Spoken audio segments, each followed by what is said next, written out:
किया था कि ऐ मेरे मौला जब तू हमें पैदा करना तो पैगंबर न बनाना, ऐ मेरे खुदा जब तू हमें पैदा करना रसूल न बनाना, ऐ मेरे खुदा जब तू हमें पैदा करना नबी न बनाना, बल्कि ऐ मेरे खुदा जब तू हमें पैदा करना अपने महबूब का उम्मती बना देना, अपने महबूब की उम्मत में पैदा कर देना। फजले रब्बुल औला और क्या चाहिए, मिल गए मुस्तफा और क्या चाहिए, भर के झोली मेरी मेरे सरकार ने मुस्कुरा कर कहा और क्या चाहिए। नारे तकबीर, नारे रिसालत, सरकार की आमद, मुख्तार की आमद, दिलदार की आमद, नारे तकबीर, नारे रिसालत। बहुत खूब। ये रब का एहसान देखें कि रब ने हमें और आपको पैदा किया, अपने नबी का उम्मती बनाया। क्या बनाया? उम्मती बनाया। अब आगे मेरे आका इरशाद फरमाते हैं सतफ्तरिक़ु उम्मती अला 73 मिल्लह कुल्लुहुम फिन्नार इल्ला मिल्लतम वाहिदा। बोले सुभान अल्लाह। नबी ये कौनैन का ऐलान है। मेरे आका इरशाद फरमाते हैं कि मेरी ये उम्मत 73 फिरकों में बट जाएगी। मैंने कहा कि रब का ये एहसान है कि रब ने आपको अपने महबूब का उम्मती बनाया। अब रब का करम देखे, रब का एहसान देखे, मौला का फजल देखे कि रब ने आपको पैदा किया, अपने महबूब का उम्मती बनाया। उम्मती बनाने के बाद ये एहसान भी मान ले कि रब के महबूब की उम्मत के 73 फिरके, मेरे आका फरमाते हैं मेरी उम्मत की 73 फिरके, मेरी उम्मत ये 73 जमात में तकसीम हो जाएगी, मेरी ये उम्मत 73 गिरोह में बट जाएगी। अब रब चाहता तो आपको अपने महबूब की 73 फिरकों में, नबी की उम्मत की 73 जमात में, नबी की उम्मत की 73 गिरोह में किसी भी फिरके में पैदा कर देता। रब चाहता तो नजदीजत में पैदा कर देता, शिय्यत में पैदा कर देता, राफिजियत में पैदा कर देता, देवबंदियत में पैदा कर देता। लेकिन रब का ये एहसान माने कि रब ने हमें और आपको पैदा किया है तो अपने महबूब का गद्दार उम्मती नहीं, अपने महबूब का वफादार उम्मती बनाया है। ये रब का एहसान माने कि हम और आप अपने पैगंबर की वफादार उम्मत है। आप हजरात भी ज्यादा नहीं 10 से 20 मिनट बिल्कुल वफादारी का सबूत दें। तिलावत करदा आयत करीमा की रोशनी में कुछ गुफ्तगू हो जाए। सुनने के लिए तैयार है? दोनों हाथों को उठाएं, बोले या रसूल अल्लाह, बोले या हबीब अल्लाह। मेरे दोस्तों आज ये बहुत बड़ा अलमिया है। अलहाज मुबारक हुसैन मुबारक साहब बैठे हुए हैं, नकीब अहले सुन्नत बैठे हुए हैं, कारी सनाउल्लाह जमाली साहब है, सरपरस्त जलसा हजरत अल्लामा अबरार हसन अय्यूबी बैठे हुए हैं। आज ये बहुत बड़ा अलमिया है हमारे स्टेज का। आज मिंबरे नूर से अगर ये कोई पैगाम दिया जाता है इस्लाही बातों के तो लोग कहते हैं इस मौलवी को किसने बुलाया है? अरे मैंने तो किसी ऐसे मौलवी को बुलाया था कि वो आए और हम लोगों को हंसने हंसाने पे मजबूर कर दे। आज ये बहुत बड़ा अलमिया है। अगर कोई मौलवी इस्लाह पे बातें करता है लोग उनकी बातों को सुनना नहीं चाहते हैं, सोचते हैं कि आने वाला खतीब आए लतीफे कह के सुनाए, आने वाला मुक़र्रिर आए हमें चुटकुले कह के सुनने सुनाए और हमें हंसने हंसाने पे मजबूर कर दे। ऐ मेरी मिल्लत के लोगों, अगर आपकी ये ख्वाहिश हो कि आने वाला मुक़र्रिर आए और हमें लतीफे कह करके सुनाए, हमें चुटकुले कह करके सुनाए, तो आप इस ख्वाब में मत रहिएगा कि मैं आपको लतीफे कह करके सुनाऊंगा, मैं आपको चुटकुले कह करके सुनाऊंगा। क्योंकि कोई अगर पढ़ा लिखा मौलवी होता है, कोई जिम्मेदार मौलवी होता है तो वो जब भी बोलेगा आपकी तबीयत के मुताबिक नहीं बोलेगा, वो जब भी बोलेगा आपके मकसद के मतलब के मुताबिक नहीं बोलेगा, बल्कि अगर कोई जिम्मेदार मौलवी होता है तो वो जब भी बोलता है आपके मतलब की बातें नहीं आपके मकसद की बातें बोलेगा। वो जब भी बोलेगा आपकी तबीयत की बातें नहीं मुस्तफा की शरीयत की बातें होगी। नारे तकबीर, नारे रिसालत, उलमाए अहले सुन्नत, शहनशाहे दो आलम कॉन्फ्रेंस, नारे तकबीर, नारे रिसालत। इसलिए आप बैठे रहे, कुछ देर सुन लें। आज की महफिल चहल्लुम के हवाले से है। मैंने एक हदीस पाक पढ़ी है, उस हदीस पाक का तर्जमा करूंगा, माँ की अजमत और माँ की इज्जत और माँ के एहतराम के हवाले से कुछ गुफ्तगू करूंगा। ये रब का एहसान है कि रब तबारका व तआला ने हमें अपने महबूब का वफादार उम्मती बनाया है। लेकिन आज इस्लाम पे कोई बातें सुनना नहीं चाहता है। अगर कोई मौलवी ये तकरीर करे कि माँ की इज्जत क्या है, तो माँ का नाफरमान बेटा मौलवी से नाराज हो जाता है। अगर कोई ये तकरीर करे कि हुकूक़े वालिदैन क्या है, तो माँ बाप के नाफरमान बेटा मौलवी से नाराज हो जाता है। अगर कोई ये मौलवी ये तकरीर करे कि ऐ मेरी मिल्लत के लोगों, एक भाई दूसरे भाई से किस तरह मोहब्बत करे, तो भाई का गला दबाने वाला दूसरा भाई मौलवी से नाराज हो जाता है। अगर शराब के हवाले से गुफ्तगू कर दिया जाए तो हमारे नौजवानों के पेट में दर्द होना शुरू हो जाता है। अगर आज की इस महफिल रसूल से ये गुफ्तगू किया जाए कि ऐ मेरी मिल्लत की बहनों, जब अपने घरों से निकलो तो पर्दे के साथ निकलो, जब अपने घरों से निकलो तो अपने चेहरे पे निकाब डाल के निकलो, तो ये हमारी माएं और बहनें जलसे को तो सुनेगी और जलसे को सुन करके तो जाएगी, मगर ये बोलती हुई भी जाएगी कि इस मौलवी को नमाज नहीं दिखता है, इस मौलवी को रोजा नजर नहीं आता है, इस मौलवी को हज के फराइज नहीं मालूम है, इस मौलवी को हुकूक़े वालिदैन नहीं दिखता है, इस मौलवी को शराब पीने वाला नौजवान नहीं दिखता है, इस मौलवी को हम औरतों का पर्दा दिखता है। लेकिन ऐ मेरी मिल्लत की बेटी जो याद रखना, ऐ इस्लाम के मुकद्दस बेटो याद रखना, अगर कोई मौलवी बोले और अगर आपने उनकी बातों पे अमल कर लिया तो कसम खुदा की, रब्बे काबा की कसम, अगर मौलवी के बातों पे आपने अमल कर लिया तो मेरा ईमान कहता है कि जिसने ये जलसा सजाया है उसका भी बेड़ा पार हो जाएगा, और जितने लोग आए हैं रब सभी का बेड़ा पार फरमाए। नारे तकबीर, नारे रिसालत। शायर हिंदुस्तान हजरत अख्तर काशिफ, हजरत कारी शम्स तबरेज, नारे तकबीर, नारे रिसालत। रब का ये एहसान है कि रब ने हमें अपने महबूब का वफादार उम्मत बनाया है। ये रब का बड़ा फजल है, ये रब का बड़ा कर्म है। बिल्कुल आप 10 मिनट सुन लें, अफरा तफरी का माहौल ना बनाए आप हज़रात, ले जाने के चक्कर में ज्यादा नहीं रहे, आ गए सभी लोग, अब कोई बाकी नहीं, कुछ देर सुन लें। सुनेंगे आप हज़रात? हाँ सुन लें। आज ये बहुत बड़ा अलमिया है। अगर हुकूक़े वालिदैन पे गुफ्तगू किया जाए तो माँ बाप का नाफरमान बेटा मौलवी से नाराज हो जाता है, कहता है इस मौलवी को उठा के कहां से ले आया जो माँ की इज्जत पे बोल रहा है, माँ के एहतराम पे बोल रहा है। मेरी मिल्लत के लोग, आज अगर बेटा कुछ कमाने लगता है, बेटे के पास चंद सिक्के आ जाते हैं, बेटे के जेब में कुछ पैसे आ जाते हैं, वो सोचने लगता है कि मेरे पास तो अब सब कुछ आ गया है, मेरे पास दौलत है, मेरे पास बंगले हैं, मेरे पास गाड़ी है, मेरे पास जमीन है, मेरे पास जायदाद है। वो अब माँ को माँ कहने में शर्म महसूस करने लगता है, अब वो बाप को बाप कहने में अपनी बेइज्जती महसूस करता है। वो माँ की इज्जत करना छोड़ देता है, वो माँ का एहतराम करना छोड़ देता है, वो बाप की इज्जतों को भुला देता है, वो बाप के एहतराम को भुला देता है। लेकिन ऐ मेरी मिल्लत के लोगों, ऐ इस्लाम के मुकद्दस बेटो, आप रसीदन खातून के चहल्लुम में बैठने वालों, याद रखना, अगर आप जवान हुए हो, ऐ मेरी मिल्लत के शहजादों, अगर आप जवानी की दहलीज पे कदम रखे हो, तो क्या आपने कभी सोचा कि आप जवानी की मंजिल तक कैसे पहुंचे हो, आप जवान कैसे हुए हो? आओ मैं आपको बता दूं, आप जवान कैसे हुए हो। आप सोचते हो कि मेरे बाप ने मेरे लिए कुछ भी नहीं किया है, मेरी माँ ने मेरे लिए कुछ भी नहीं किया है। ऐ मेरी मिल्लत के लोगों, क्या आप ये सोचते हो कि आप जवान हो गए हो यूं ही, तो आप याद रखना, आप भूल में हो, आप गलती पे हो, क्योंकि आप यूं ही जवान नहीं हुए हो। अगर आपके बाप ने दिन भर मजदूरी करके 2 वक्त की रोटियां आपके लिए जमा किया था, तब कहीं जाकर के आप जवान हुए हो। आपके बाप ने ठंड के दिनों में दिन भर मजदूरी करके, दिन भर दूसरे के यहाँ मजदूरी करके 2 वक्त की रोटी तेरे लिए जमा किया था, तब कहीं कहीं जाकर के आज तुम जवानी के दहलीज पे कदम रखे हो।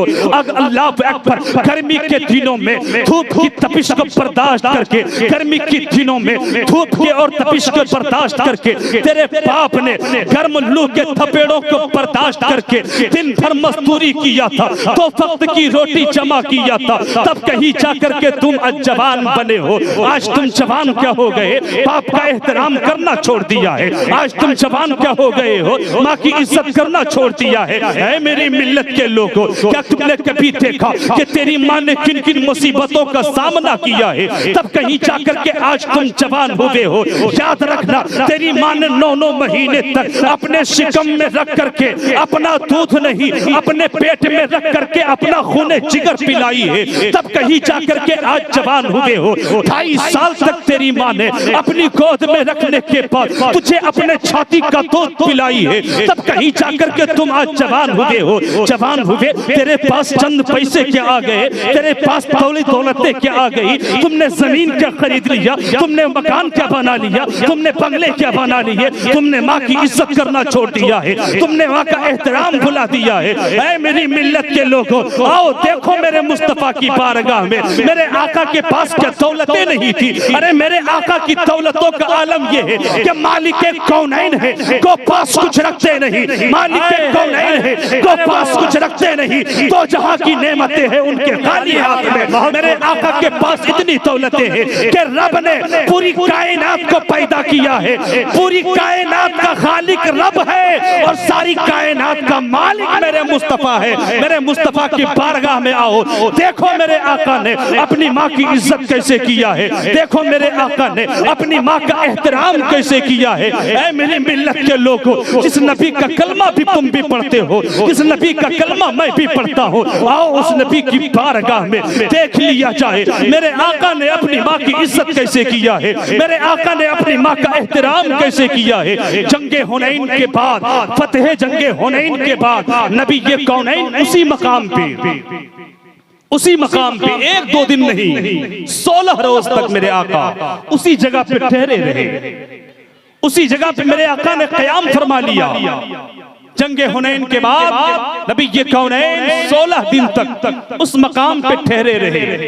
एक दिन मेरे आका अपने सहाबा के झुरमुट में बैठे हुए थे, और जब नबी ये कौनैन सहाबा की अंजुमन में होते, जब मेरे आका सहाबा की जमात में होते, ऐसा महसूस होता कि सितारों के दरमियान 14वीं का चांद मुस्कुरा रहा हो। जब मेरे आका सहाबा की जमात में होते, वो सहाबा के एक समत अली, एक समत उमर, सिद्दीक इधर, उस्मान इधर, इन जगमग जगमग तारों में सरकार का आलम क्या होगा। मेरे आका मुक़द्दस सहाबा के बीच में है। मेरे आका क्या देखते हैं कि एक खातून है, निकाब पोश खातून है, अपने चेहरे पे निकाब डाली हुई है, एक औरत है, नबी ये कौनैन की जानिब आगे बढ़ती चली आ रही है। मेरे आका उस मुक़द्दस खातून को देखते हैं जो अपने चेहरे पे निकाब डाल करके नबी के काफिले की जानिब बढ़ रही है। अल्लाह अकबर। मेरे आका उस आने वाली मुक़द्दस खातून को देखते हैं। मेरे नबी ये कौनैन उठ के खड़े हो जाते हैं। वो नबी उठ के खड़े हो गए जिनकी ताज़ीम में बड़े बड़े सहाबा खड़े रहा करते थे,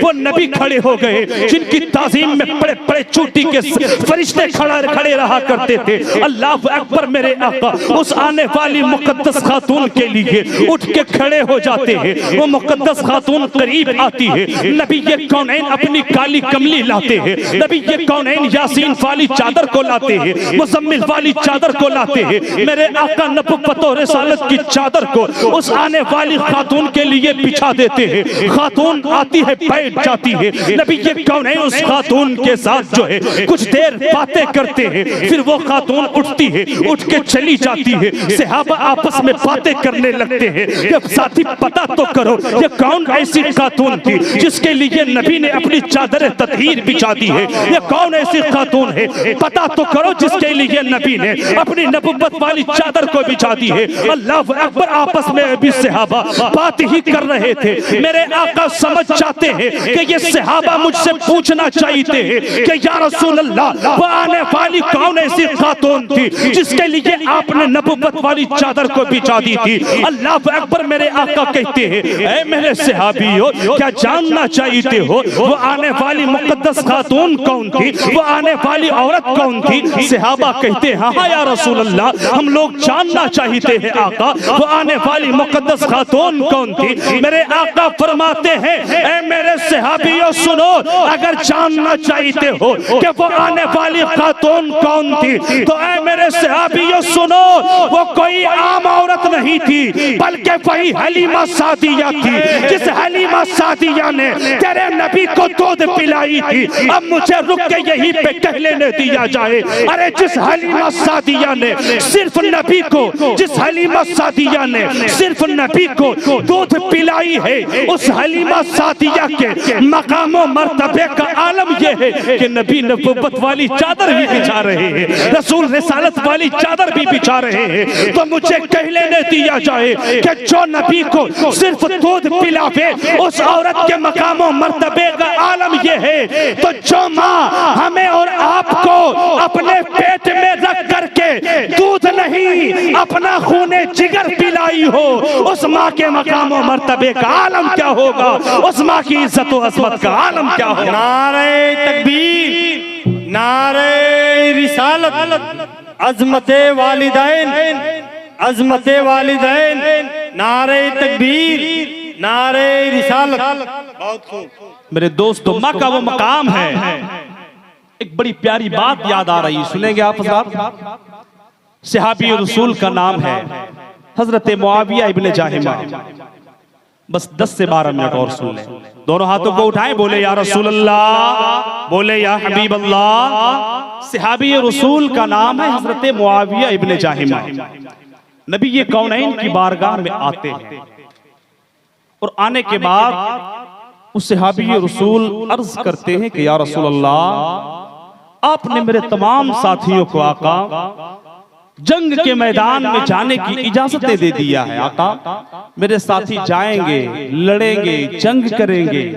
या रसूल अल्लाह, उन लोगों का नाम शुहदा की फहरिस्त में आ जाएगा। आका मुझे भी जंग के मैदान में जाने की इजाजतें अता फरमा दे। मेरे आका फरमाते हैं सहाबी रसूल, ऐ मुआविया इब्ने जाहिमा, जरा ये तो बता दे, क्या तेरी माँ घर में जिंदा है या नहीं है?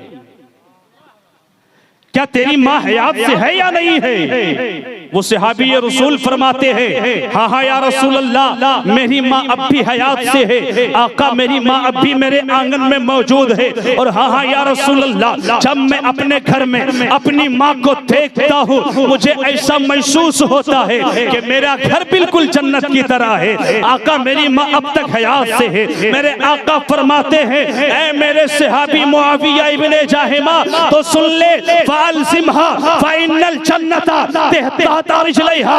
ऐ मेरे सहाबी, तो फिर जंग के मैदान में मत जा, बल्कि ऐ मेरे सहाबी मुआविया इब्ने जाहिमा, अपने घर चले जा, अपनी माँ की खिदमत कर ले। रब ने तेरी जन्नत जंग के मैदानों में नहीं, माँ के कदमों के नीचे रख दिया है। पता चला कि जन्नत माँ के कदम के नीचे है। ऐ मेरी मिल्लत के लोगों, ऐ मेरे इस्लाम के मुकद्दस बेटों, लेकिन आज अपनी जन्नत को घर में छोड़ करके लोग मज़ारों पे जाते हैं। माँ को घर में छोड़ करके लोग उलमा के पास आते हैं। माँ को घर में छोड़ करके लोग खुतबा के पास आते हैं और परेशानी आती है, मज़ारों के छान, मज़ारों के खाक छान डालते हैं। अगर मुसीबतें आती है, उलमा के पास आते हैं और आने के बाद कहते हैं हज़रत मुझे फला मुसीबत ने घेर लिया है, रिज़्क़ में बरकत नहीं है, मेरे घर आफत ही आफत है। हज़रत कोई दुआ दे दे, कोई नक्श दे दे, कोई तावीज़ दे दे। जाते हैं वलियों के मज़ारों पे, उनके तसद्दुक़ दुआ करते हैं, उनके वसीले से दुआएं करते हैं। जाना चाहिए, दुआएं करनी चाहिए। बेशक वलियों के सदक़े में रब दुआओं को कबूल फरमा लेता है। बेशक उलमा की बातों में असर है, बेशक उलमा की दुआओं में असर है। अगर ये उलमा लिख के दे देंगे तो असर कर जाएगा। लेकिन आप याद रखना, आप आते हो उलमा के पास मुसीबत के वक्त में, आप जाते हो मज़ारों में मुसीबत के वक्त में, आपको जाना चाहिए। मैं मना नहीं करता, लेकिन ऐ मेरी मिल्लत के लोगों, अगर कोई परेशानी आ जाए तो आप इन उलमा के पास आना बाद में, आप खुतबा के पास आना बाद में, आप मज़ारों पे जाना बाद में। सबसे पहले अपनी माँ के पास चली जाना, अपने माँ के पास जाकर के अपनी माँ से कहना कि ऐ मेरी माँ, ये तेरा बेटा परेशान है माँ। कसम खुदा की कादरी का ईमान कहता है कि तेरे लिए तेरा गौस कोई और नहीं है, बल्कि तेरे लिए तेरा गौस तेरी माँ है। तेरे लिए तेरा ख्वाजा कोई और नहीं है, वो तेरी माँ है। तेरे लिए तेरा कुतुब कोई और नहीं है, बल्कि वो तेरी माँ है। अगर तेरी माँ ने अपने आंचल को फैला के रब की बारगाह में दुआएं कर दिया तो ये उलमा की दुआएं कबूल हो या ना हो, इस बात की जमानत कोई नहीं दे सकता है। शोरा की दुआएं कबूल हो या ना हो, इस बात की गारंटी कोई नहीं ले सकता है। लेकिन अगर तेरी माँ ने आंचल को फैला के तौबा कर दिया तो अल्लाह अकबर, नबी के कौनैन ने आज नहीं, आज से 1400 साल पहले मेरे मुस्तफा ने इस बात की जमानत दे दिया है कि अगर माँ अपने बेटे के हक में तौबा करेगी तो माँ के आंचल उठेंगे, उधर रब माँ की दुआओं को कबूल करे। नारे तकबीर, नारे रिसालत, अज़मते वालिदैन, शहंशाहे दो आलम कॉन्फ्रेंस, नारे तकबीर, नारे रिसालत। बहुत अल्लाह अकबर। मेरे दोस्तों, माँ का वो मकाम है, बस 2 से 4 मिनट सुन ले माँ की इज्जत, बाप के एहतराम पर। फिर उसके बाद हमारे बाद 3 हमारे गिरिडीह जिला जिससे मुतारफ है, हमारा गिरिडीह जिला जिन 3 अनमोल रतन से जाना जा रहा है, वो 3 ब्रांडेड शोरा एक साथ जमा हो चुके हैं। शहंशाह तरन्नुम अलहाज मुबारक हुसैन मुबारक साहब किबला, शायर नवेद सेहर हजरत कारी अख्तर काशिफ साहब किबला, शहजादा तरन्नुम जनाबे कारी शम्स तबरेज़ साहब किबला, तीनों की आप हज़रात समाअत करेंगे। बस 2 बात तकरीर खत्म सुनेंगे आप हज़रात, 2 से 3 मिनट। दोनों हाथों को उठाएं, बोले या रसूल अल्लाह। चंद बातें, 2-3 बातें उन बेटों के लिए जो माँ घर पे है, बेटा उमरा पे उमरा कर रहा है, माँ घर में बीमार है, बेटा हज पे हज किए जा रहा है, माँ घर में परेशान है, बेटा जो है वो मज़ारों की खाक छान रहा है। उन बेटों के लिए एक पैगाम, गुफ्तगू खत्म। हजरत अब्दुल्लाह की बातें हैं, उनके वालिद हजरत अमर इब्ने आस नबी ये कौनैन की बारगाह में तशरीफ लाते हैं कि या रसूलल्लाह, मेरा बेटा सुबह से शाम तक नमाजें पढ़ता रहता है, सुबह से शाम तक सजदे पे सजदा, शाम से लेकर के सुबह तक सजदे पे सजदा। या रसूल अल्लाह, मेरा बेटा दिन भर रात भर इबादत पे इबादत किए जाता है। आका, मुझे जब तकलीफ होती है, जब प्यास लगती है आका, तो मैं खुद से उठ करके पानी लेता हूँ। मेरे पाँव में दर्द है, मेरा जिस्म कमजोर हो चुका है, मेरे जिस्म पे बिल्कुल मेरी हड्डियां कमजोर हो चुकी है। आका, मैं अपने बच्चे को बुलाता हूँ, देखता क्या हूँ कि मेरा बेटा कभी रुकू में रहता है, मेरा बेटा कभी सजदे में रहता है, मेरा बेटा कभी तहरीमा बांध के खड़े रहता है। आका, मैं अपने बच्चे को बुलाता हूँ, मगर मेरा बेटा नमाज में होता है, मेरे पास आ नहीं पाता है। अल्लाह अकबर, नबी ये कौनैन है। जब हजरत अमर इब्ने आस की बातों को सुनते हैं, उनके बेटे अब्दुल्लाह को बुलाते हैं और पूछते हैं कि ए अब्दुल्लाह, जरा ये तो बता, क्या तू अपने बाप की बातों को नहीं सुनता है? हजरत अब्दुल्लाह कहते हैं कि या रसूल अल्लाह, मैं क्या करूं, मैं तो सुबह से शाम तक इबादत में रहता हूँ, मैं शाम से लेकर के सुबह तक इबादतें किया करता हूँ। आका,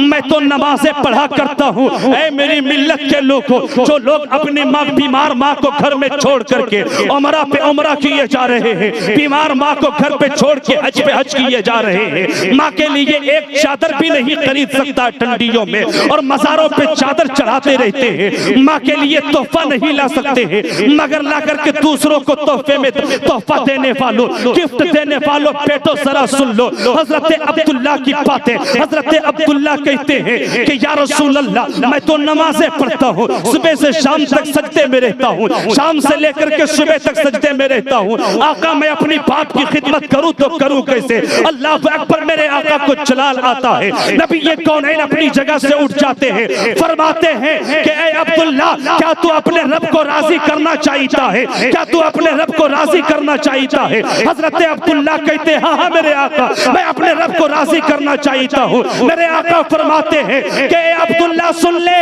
अगर रब को राजी करना चाहते हो तो सुन ले, रदर रब्बी फी रदल वालिद व सकतर रब्बी फी सकतिल वालिद। ए अब्दुल्ला सुन ले, अगर रब को राजी करना चाहता है तो अपने माँ बाप को राजी कर ले, तेरा रब भी तुझसे राजी हो जाएगा। लेकिन शर्त यह है कि पहले बाप को राजी करना होगा, पहले अपनी माँ को राजी करना होगा। जिस दिन तेरे माँ बाप राजी हो गए, तेरा रब भी तुझसे राजी हो जाएगा। अस्तगफिरुल्लाह रब्बी मिन कुल्ली ज़ंबि व अतूबु इलैह। अस्सलामु अलैकुम व रहमतुल्लाहि व बरकातुहू।